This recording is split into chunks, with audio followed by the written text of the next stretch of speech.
Sick. All right, Week 13. We'll start with the Thursday game. Atlanta winners at home, 23-13 over the Saints. And you're shaking your head as in you knew it was going to happen. I told you it was going to happen. The Falcons are just the hottest team in the NFC. That's pretty much it. Yeah, I wasn't surprised by that at all. I mean, the Saints they're pretty much treading water. I mean, their heads just barely above water right now. You really think so? Now, I thought the Saints could maybe beat them again, like they already ruined the perfect season for them. But you're shaking your head, no, Rich. No, they shouldn't even have lost that game, honestly. I mean, they had it first and goal, I think, at the 3 or 4, and like morons, they didn't just give it to Turner and let him punch it in. They kept trying to let Matt Ryan do it, and it cost them. I mean, overall, the biggest thing about this game is Drew Brees' touchdown streak was snapped. Yeah, I know. We all noticed that. Yeah, he threw 5 interceptions after throwing 2 against the Niners. It's funny, he still threw about 300 yards. He just couldn't get it in the end zone. I mean, those are the things when you know a quarterback's playing horrible. It don't matter how many yards you have. It matters what you do with those yards, and he didn't do enough. Simple as that, I guess. Yeah, pretty much as easy as it is. You know, you have fun at the Pro Bowl while you're sitting at home in the playoffs. Oh, boy. Are we jumping to conclusions?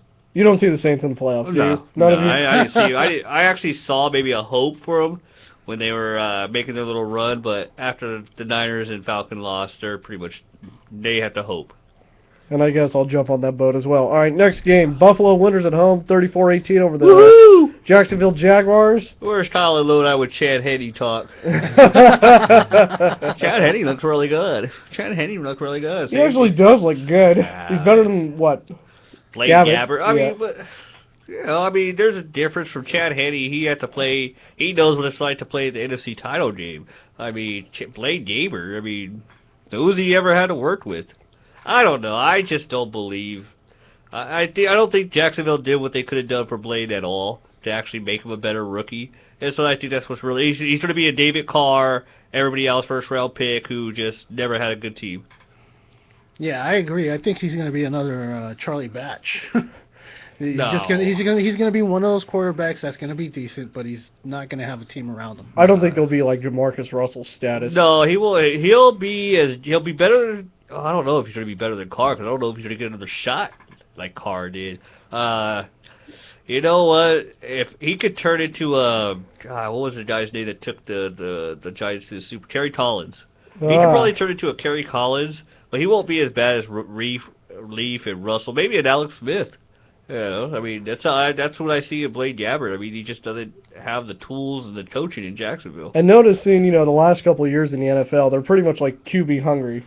So you only have like a short amount of time to actually prove that you... And if you make a mistake, people are calling for your heads now, with all this media, Facebook and Twitter, all that. Fans, I mean, we see it in San Francisco right now.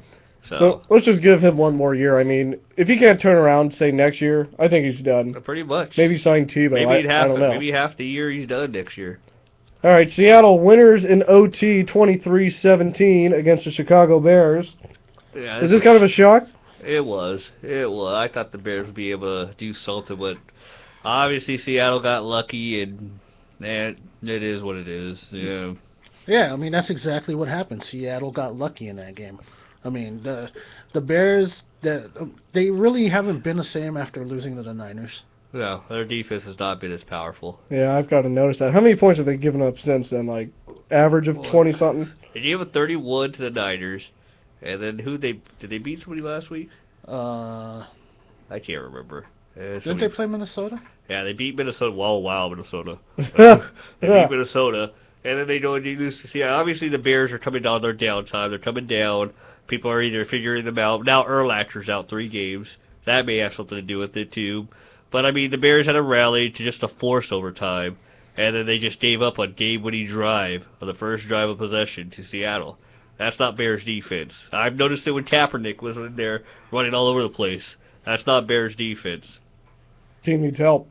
Simple as that. Pretty much their defense needs to get back on together when they were forcing turnovers like a rapid pace. Yeah, their defense looks stale now. Huh? All right, next game. Indy 35, Detroit 33. Luck winning on the last play of the game. Still not buying luck, are you, Rich? I was so mad when that happened, Oh, dude. I was dear. so happy. I was about to rub it in your guys' faces and all of a But sudden. what happened? Dude, you know what? The guy, he's doing phenomenal things.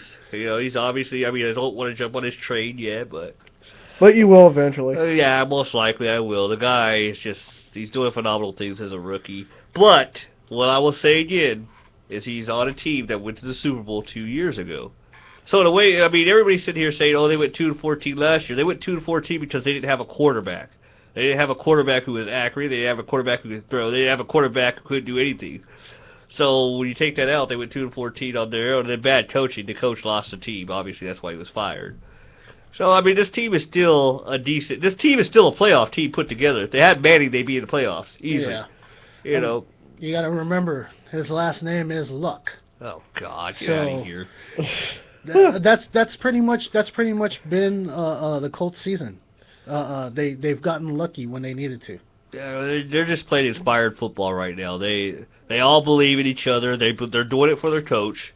And when you have cheerleaders shaving their head for their coach too, that it just shows you that whole franchise right now is together. Mhm. And when you have something like that, it's something special, and it's something that's going to click and continue to click. It was funny when I first saw the cheerleaders shave their heads. I was like, "Is that Britney Spears?"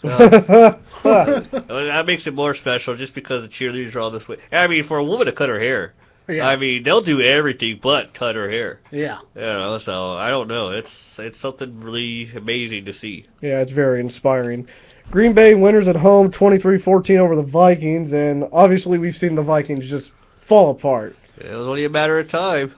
Yeah. The Vikings are just a young team with Christian Ponder, who, you know, you never know what you're gonna get with that guy. That guy will somehow pass for 250 yards, and then he'll start passing for 58, 75 yards a game. You never know what you're gonna get. Adrian Peterson, a monster day ruined.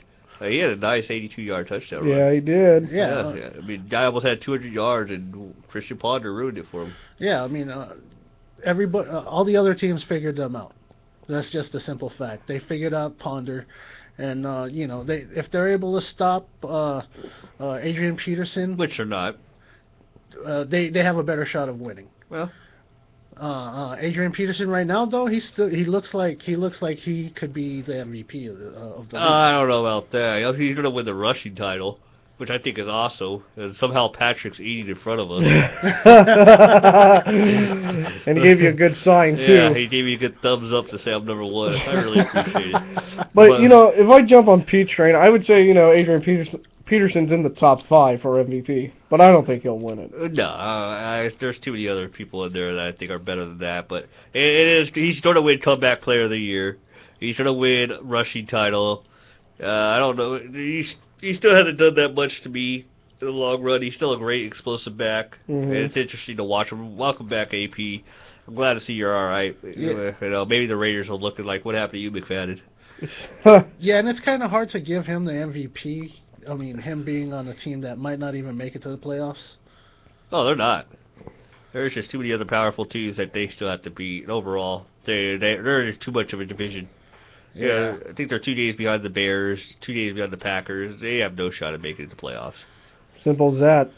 I mean, the Packers are starting to get hot all of a sudden, so Yeah, even without their defensive starters. they're getting back on track. Yeah, I mean, I don't know if Clay Matthews played yesterday. No, I don't think he did. no. I don't think he I know played. Woodson's still out. So they still have a lot of defensive players out. But, I mean, the Packers' defense is always going to be their weakest link.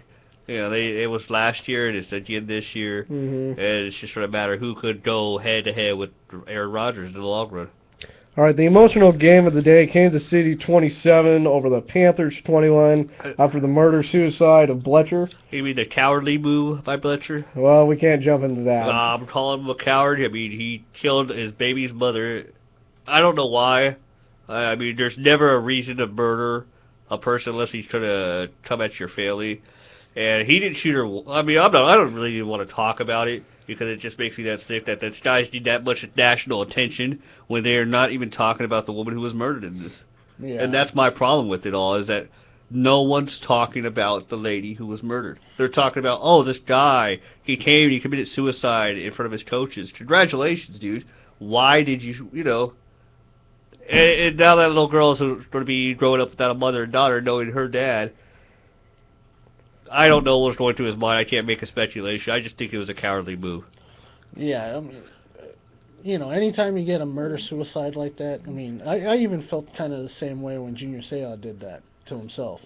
But the fact is, these football players, they're suffering from, multiple head injuries. Well, see, we don't know what his reason is for. We That's can't- not the ass. Well, see, I seen this documentary on HBO, and it was actually real sports. No, we're not talking about Seau. I'm talking about forget Seau. I'm talking about Belcher or Fletcher, whatever his name is. Yeah, I know, but when these players all of a sudden decide to take their lives, they're suffering from something.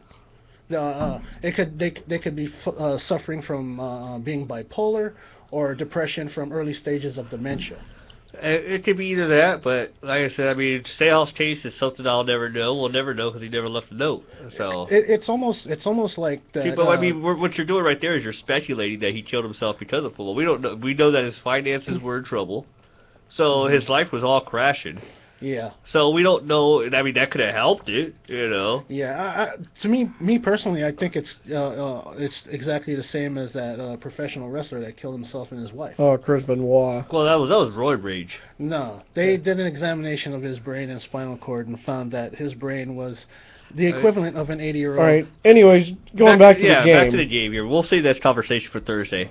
Yeah, we got way off topic there. Sorry, folks. Sorry for the millions that are not listening. You got to say Kansas City was playing with a huge heart. Yeah, it actually surprised me that they came out victorious. Now, I don't know why it took that just for them to actually play with huge heart. I mean, I don't know.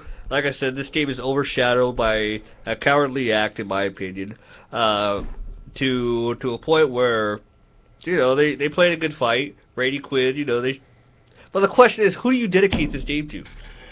Probably everyone. You can't. Kansas City organization, the families that have been, have to suffer through this tragedy. Pete, go ahead. I just think you can't really put anybody's name on it because of what he did. I mean, you can't really celebrate that game because of what happened. Is this a rejoiceful game? Is it a moving on game? Is it's it closure? It's more of a moving on game. Okay. It's like that saying, the show must go on. It was that way. I mean, the Chiefs did pull out a victory less than 24 hours after, more than 24 hours after a murder-suicide. Condolences to the family of the victim, Mm-hmm. It sucks. It really does to have something like that. With questions that we'll probably never have the answers to. We'll talk more about this lecture most likely on Thursday. And we possibly will for another sensitive topic. New England, first team to clinch a playoff spot, at least in that day, 23-16 over the Dolphins. Probably no shock to anyone here. I was rooting for the Dolphins, even though I picked New England. I like Tannehill. I really do. I really think he's going to be a great quarterback once he gets some more weapons around him. I mean, just this Dolphins team is built. They're building themselves to challenge the Patriots pretty soon. Because sooner or later, Brady ain't going to be like Favre or Marino playing because he's already got Super Bowl titles. He's got money. He's got a new kid on the way. He's going to have to call it quits someday. Mm-hmm. So, yeah, I like the Dolphins. Me, personally, I like I knew New England was going to win. Oh, we all knew New England was going to win. Yeah. I mean, yeah, because these teams that are from Florida, they always have a hard time playing in cold weather. That's just a simple fact. Oh, I mean, it's just God. it's like Jacksonville going to Buffalo. Oh dear. They got stomped. Well, because Buffalo's a better team.